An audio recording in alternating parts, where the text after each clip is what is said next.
In today's video, we're doing an impromptu and casual comparison between two vehicles at Tahuya Off-Road Vehicle Park, which is located in Washington State. Now let's go ahead and have a look at the two vehicles. First off is a 2021 Toyota 4Runner TRD Off-Road. It's rocking Toyo Open Country's all-terrains in 33s, as well as a rear locker, 1.5-inch spacer lift, independent front suspension, and kinetic dynamic suspension, which effectively acts as a sway bar disconnect.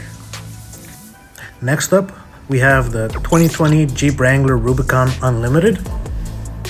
It's rocking 33-inch BF Goodrich all-terrains. It has a rear locker, a front locker, a solid front axle, as well as electronic sway bar disconnect.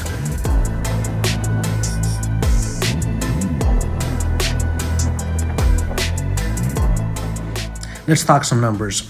The 4Runner has an approach of 38.3 degrees, a breakover angle of 23 degrees, a departure of 30.6 degrees, and 11.3 inches of ground clearance. All of these take into account the larger tires and the lift kit. The Jeep, on the other hand, has an approach angle of 43.9 degrees, a breakover of 22.6 degrees, a departure of 37 degrees, and 10.8 inches of ground clearance. Side by side, the Jeep has an advantage with the approach and departure angles, but the 4Runner has an advantage with the breakover and ground clearance. Dimensions-wise, the Jeep has a longer wheelbase at 118.4 inches versus the 4Runner's 109.8 inches. The overall length of the Jeep is shorter at 188.4 inches versus the 4Runner's 191.3 inches.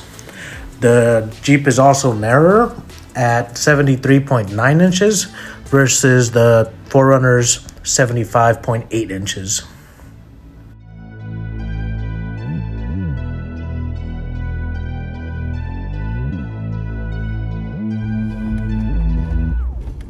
If you're familiar with Tahuya, or I guess any of these more narrow roads of the Pacific Northwest, you'll know that a lot of turning is involved in squeezing through trees. Well, this is where the overall shorter length and narrower stance of the Jeep really shines. It makes it a lot easier to navigate through these trees and work your way around them. We noticed that the 4Runner had to be a little bit more careful going through these trails and had to back up a few times to, get a better turn radius going around these trees. But other than that, it did just fine.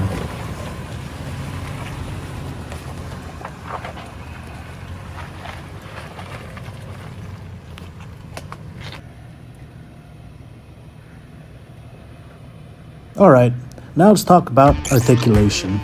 In theory, the Jeep with the solid front axle should give us more flex. And we saw this here in this comparison where the Jeep had its sway bar connected and the 4Runner had its sway bar disconnected, and they were giving us about the same amount of flex. Now in these next clips, we took the same line with the Jeep as well as the 4Runner, and if you look here closely, you're going to see that all four tires of the Jeep stayed planted throughout this section of the trail. Now if you didn't catch it, I'm going to play it again here real quickly.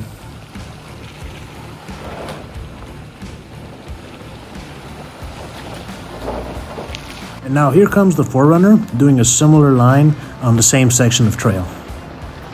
We can see that the rear driver's side tire comes completely out of the water. Now I'm going to replay that again just in case you missed it.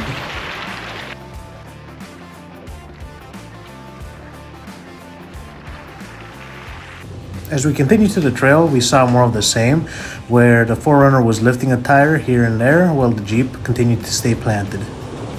By no means, though, does that mean that there's something wrong with independent front suspension.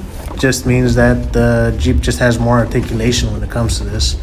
Another potential limiting factor could be the kinetic dynamic suspension system. It does function off like a piston or a damper, and if you reach the max limit of that, like that is going to be limiting your upwards or downwards travel. Additionally, we got to keep in mind that the 4Runner does have a spacer lift in it that also could potentially be limiting the travel.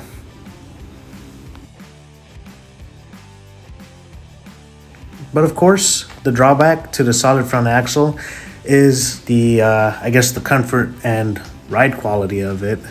The times I've been in a vehicle off-roading that has independent front suspension, I've definitely noticed that it's a lot smoother and it's easier to go faster through, bumps and different things like that. Now in these next two clips, pay attention to how much the body of the Jeep moves versus how much the body of the 4Runner moves while taking a similar line. And also, notice how much faster the 4Runner is going.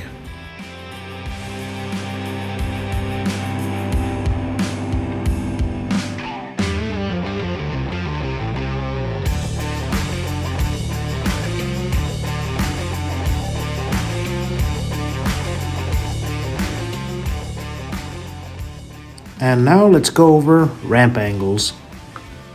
Now, if we recall from the beginning of this video, we saw that the Jeep had better approach and departure angles than the 4Runner. However, on this trail, it made it a little bit easier for the Jeep to go over obstacles, but not by much. I think there was one or two sections of the trail where it actually did matter, and where we saw the 4Runner scrape its front bumper and rear bumper a little bit more. But honestly, the difference between the two was negligible. Now, if this trail had more ledges or steeper inclines, we would definitely see more of the benefits of the approach and departure advantage that the Jeep has. Finally, let's talk about the breakover angle.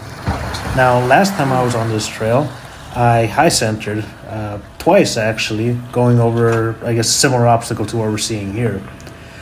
Now, I was hoping not to repeat it this time around, but I ended up getting high-centered again. The 4Runner, on the other hand, never really got high-centered, and we actually noticed that it wasn't scraping its underbelly as much as the Jeep.